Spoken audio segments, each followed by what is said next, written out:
जय माता दी। मेरे सभी भाइयों बहनों, जन्म कुंडली के अंदर जब भी बृहस्पति राहु का मेल किसी भी अन्य ग्रहों के साथ भी आकर के बैठ जाए, माँ बाप बड़े चिंतित हो जाते हैं बच्चे की जन्म कुंडली देख करके। अरे भाई, हमारे बच्चे की जन्म कुंडली के अंदर गुरु चांडाल योग बना हुआ है। बहुत सारे तो जब आप किसी कंसल्टेंट के पास जाते हैं, वो आपके बच्चे की जन्म कुंडली के अंदर गुरु राहु का योग देख लेते हैं, तो वो आपके बच्चे, आपके उस सदस्य या आपके बारे में पता नहीं कितनी तरह की बातें आपको सुना दिया करते हैं और बता दिया करते हैं। आज मैं आपको उन्हीं सभी चीज़ों के बारे में थोड़ा सा क्लियर करके चलूँगा और समझाने की कोशिश करूँगा कि शायद आपको इस रहस्य का पर्दाफाश हो करके जब मिलेगा तो आप कितना खुश होंगे।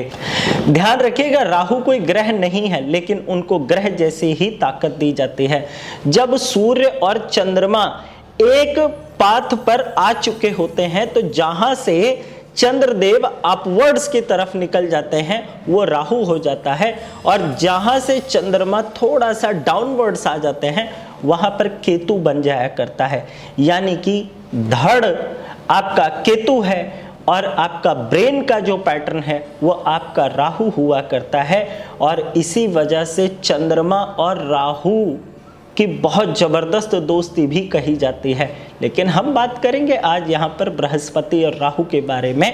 तो जब किसी भी जातक की जन्म कुंडली के अंदर बृहस्पति और राहु का योग होता है, उस बच्चे को, उस व्यक्ति को ज्ञान, इंसाइट्स और जो भी किसी भी चीज को समझने का जो लॉजिक होता है ना, वो सबसे डिफरेंट चाहिए होता है। वो औरों से थोड़ा अलग हो जाता है। उसको हर चीज के पीछे साइंटिफिक दिखाओ, उसको हर चीज के पीछे इंसाइट्स दो, उसको हर चीज के पीछे लॉजिक देना शुरू कर दीजिएगा। और लॉजिक ऐसे नहीं जो मन गढ़ंत हुआ है या जो अपने मन में आया ढकोसला वो बता दिया, और सामने वाले के आगे जब वो क्लियर नहीं होती है तो वो इन चीज़ों से कटना शुरू हो जाता है। इसीलिए राहु लीडर है, मुखिया है, नेता है, ध्यान है। और जब जातक को इन सब चीज़ों की तरफ से जब ताकत सही तरह से नहीं मिलती, नॉलेज ठीक तरह से नहीं मिलती, समझ ठीक तरह से नहीं आती, तो ऐसा व्यक्ति अपने टीचर्स का अपमान करने लगता है। ऐसा व्यक्ति अपने घर के बड़े बुजुर्गों का अनादर करने लग जाता है। ऐसा व्यक्ति किसी की बात को वैल्यू नहीं देता। उसे लगता है सब ये कुछ ढकोसला है, बेफिजूल की बातें हैं। और जब ये बेफिजूल की बातें उसके जीवन में और क्लियर होती हुई दिखाई देती हैं, तो वो बच्चा संस्कारों से भी भटकना शुरू हो जाता है। यहाँ पर गलती ना उस बच्चे की है, ना उस समाज की है। यहाँ पर सब लोगों को समझ करके चलना होगा कि किसी भी परंपरा को, किसी भी रीति रिवाज को, किसी भी त्यौहार को, किसी भी आपके यहाँ पे जो भी रिचुअल्स मनाए जाते हैं, उनको आप ऐसे बच्चों को साइंटिफिकली समझाइए, लॉजिकली समझाइए, तो आपके बच्चे, ध्यान रखिएगा, बहुत ज़बरदस्त आध्यात्मिक गुरु भी बन जाते हैं अपने सब्जेक्ट के।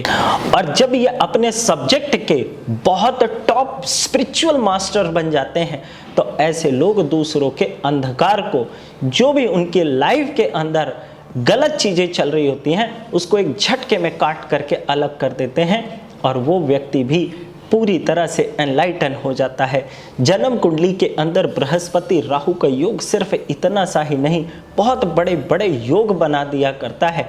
इसीलिए गुरु राहु के योग को गलत ना समझें, इसको ठीक तरह से परिभाषित करने की कोशिश करें, समझने की कोशिश करें। और यदि इनके ऊपर, गुरु राहु के ऊपर किसी भी अन्य ग्रह की दृष्टि आकर के पड़ी हो जो शुभ ना हो, क्योंकि बृहस्पति और राहु के मिल जाने से जन्म कुंडली के अंदर बुध का फल भी कहीं ना कहीं से थोड़ा सा कमजोर जरूर हो जाता है। अक्ल की बारीकी साथ छोड़ने लग जाती है कई बार, है ना। लंग्स पर इसका असर आने लग जाता है धीरे धीरे। आँख, सांस लेते हुए नाक से समस्या होने लग जाती है जब बृहस्पति राहु का योग जन्म कुंडली के अंदर बिगड़ैल स्थिति के अंदर आया हो। कैसे ठीक करेंगे? 43 दिन लगातार आपकी जन्म कुंडली के अंदर बृहस्पति राहु कहीं भी बैठे हों, 100 ग्राम जौ पर गौमूत्र का छींटा लगा करके बहती हुई नदी, पवित्र नदी के अंदर आप इसे जल प्रवाह करिए। दिन के समय करिएगा, रात्रि को नहीं करना, यानी कि सूर्योदय के बाद और सूर्यास्त के पहले इसे करके देखिएगा।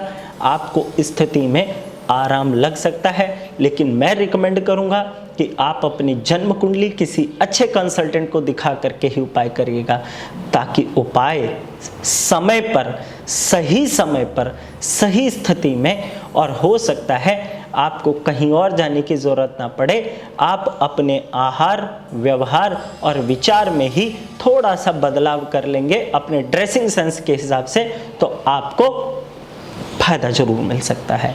कैसा लगा मेरा वीडियो कमेंट करके जरूर बताइएगा। आप मुझे इंस्टा, ट्विटर और फेसबुक पर भी फॉलो कर सकते हैं।